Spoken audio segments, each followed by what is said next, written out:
Next on Worcester News Tonight, the governor visits central Massachusetts. Plus, Worcester's race for mayor is shaping up. We have who's in and who's out.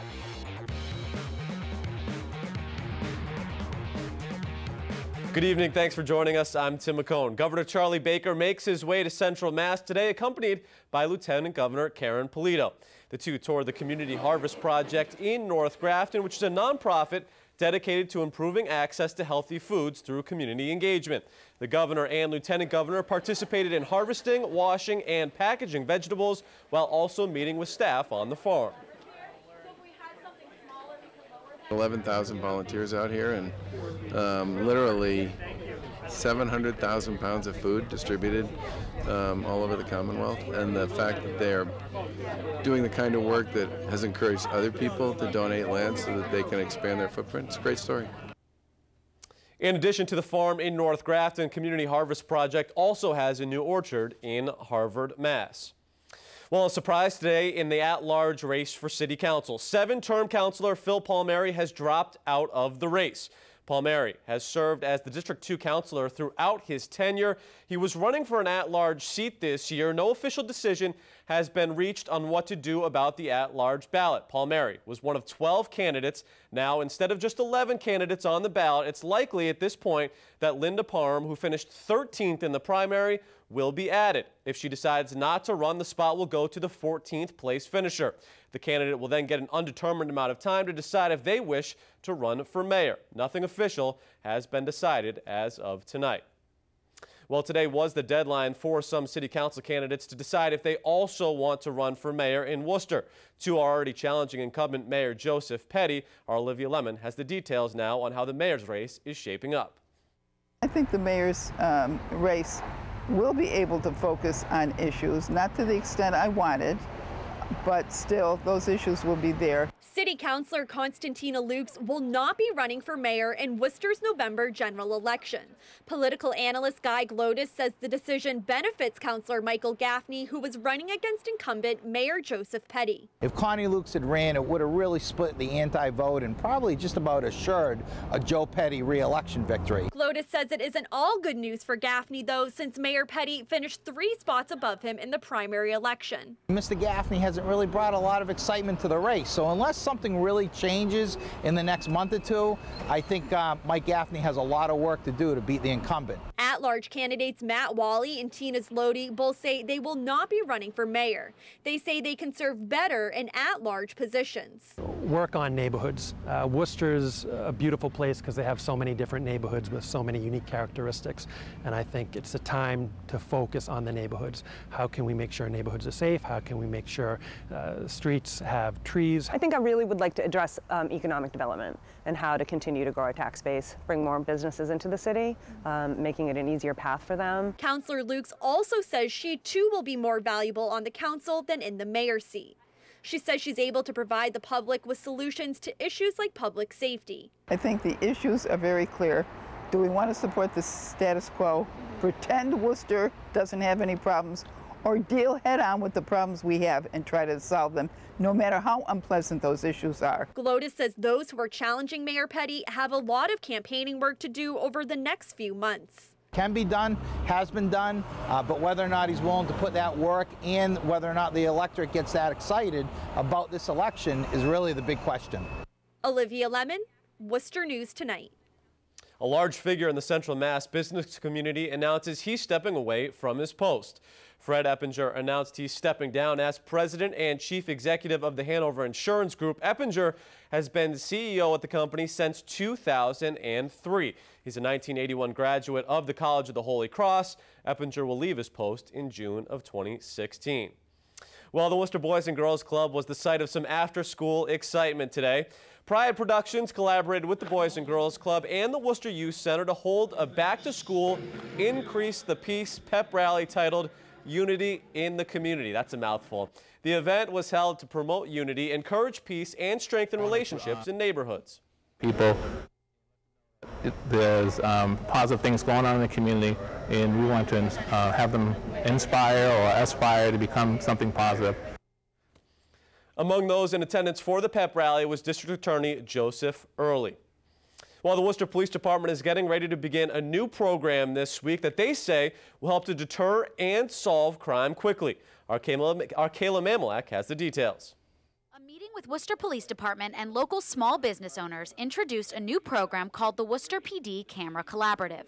We help businesses register their cameras with us, so if an incident occurs, we have all their contact information that we can reach out to them and then view their video. Captain Paul Saucier says access to private surveillance cameras is voluntary, but with the participation of business owners, police can stop and solve crime more efficiently. These are gunshots out of Crystal Park, a place where police already have cameras. Saucier explained with this footage, police were able to tell 16 rounds were fired and where they came from. So that's another thing that this system tells us, whether we have multiple people firing weapons, whether or not they're high-capacity weapons, whether or not they're in a motor vehicle. We realize as a police department that we are not going to solve all the city's problems on our own. It's going to require partnerships. And our effectiveness in this city, and all police departments' effectiveness, is directly tied to the support that we receive from the communities. Now here's a copy of the sign right here Worcester PD will put in your business window if you choose to participate in the program. It says, warning, if you can see this, we can see you. If you're interested in joining, just go to crimereports.com. Kayla Mamalak, Worcester News Tonight. A Shrewsbury woman is upset over the way another town handled a dog she says killed 2 of her pets in a kennel. The incident happened back in June, and there's separate legal action pending. Our Patricia Nicholas has the story. It's a senseless death. That's the whole thing. And yes, we blame the kennel, but at the same time, this dog is not a dog that can be around other dogs. Shrewsbury resident Brenda Demers is devastated over the decision made by Northbridge Selectmen. They deemed the husky that mauled her 2 dogs to death a nuisance. She says the dog is dangerous. The owner said, I don't think that euthanization is appropriate for a dog fight. This wasn't a dog fight. If it was a dog fight, I would still have 2 dogs today. Demers left her male toy poodle Graham and Chihuahua Odin at the Gibson Natural Pet Resort in Grafton, while she and her husband went on their wedding anniversary cruise. But when she returned, she was told her dogs were mauled to death by a Siberian Husky who was also staying at the pet resort. Gibson's owners didn't comment, citing legal restrictions, but he did say his facility has an open-door policy where anyone can view conditions inside the kennel. He gave us a tour Tuesday to show us how dogs are kept. Demers has a pending lawsuit against Gibson's, and after the Northbridge decision, she is still searching for answers. Everybody who has had a part in this has said, I don't know what to tell you, and it's not our fault. Patricia Nicholas, Worcester News Tonight. A Massachusetts state trooper was airlifted to UMass Medical Center in Worcester today after a shooting accident at Fort Devens. Michael Rosenfield has the details.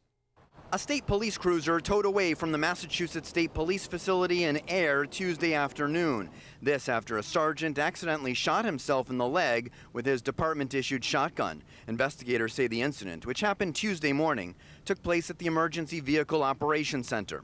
The veteran sergeant was on site to pick up his new police cruiser. He was moving his shotgun from one cruiser to the other when the shotgun discharged and he was hit in the leg, according to state police, now investigating the incident involving one of their own. After the shooting, the sergeant could be seen being transported to a helicopter to be flown to a hospital for treatment. No one other than the injured sergeant was involved. Few other details are being released at this point, and a cruiser spent much of the day blocking the entrance to the facility, preventing non-police personnel from gaining access to the property while the investigation took place. Investigators say the discharge from the gun was buckshot, a type of shell that breaks apart and releases pellet projectiles. Several of the projectiles struck one of the sergeant's legs. The sergeant was flown to UMass Medical Center in Worcester for treatment of his injuries, those injuries said to be not life-threatening. In Air, Michael Rosenfield, Worcester News Tonight. A 19-year-old Worcester man is sentenced to an accidental shooting that killed his friend last year. Monday, a judge sentenced Cariga Adolphe to 7 years in prison for the shooting death of 18-year-old Joseph Safa Aguirre in May of 2014. The shooting happened after Adolphe unloaded a revolver, then jokingly pointed it at his friend and then pulled the trigger. He was hit in the chest and later died at the hospital. Prosecutors say the men had been drinking prior to the shooting. The water levels on Lake Quinsigamond are lower than normal this time of year. The dry summer has something to do with it, but as our Andy Madison reports, the big reason is a state-owned dam which needs repairs. Peter Collins first noticed something when he got back from vacation earlier this month. I'm kind of looking at my dock and my beach area and I'm saying, this is really low. This is like drawdown low. A dry summer has led to low water levels for Lake Quinsigamond. But the drought wasn't the reason for it. 0.74. Lake Quinsigamond Commission Chair Peter Collins says it was the gate at the Irish Dam. There's like 3 or 4 holes on that part of it, and there's a couple other holes to the side of it. The commission discovered the leak on September 2nd and immediately notified the Department of Conservation and Recreation. 2 days later, the state had a patch covering the leak. Collins says the water levels rose about 6 inches due to recent rain, which has helped them while they work on a long-term solution. It's going to be a new gate. You know, once the thing's set, the gate's been in the water here in the dam since the 60s. DCR will continue to monitor the dam going forward. Collins says they are fortunate the leak didn't happen before the spring and they found the leak when they did. Otherwise, the lake would have gone down to a point where no one was expecting it to go. So people had their boats on boat lifts, who had the boats over in Flint Pond especially, because that's really the shallowest part of the lake. They would have been in trouble. The state is using a large piece of metal for the time being to fix the leak. Collins says there's no timetable for when the long-term fix will be in place. In Grafton, Andy Madison, Worcester News Tonight.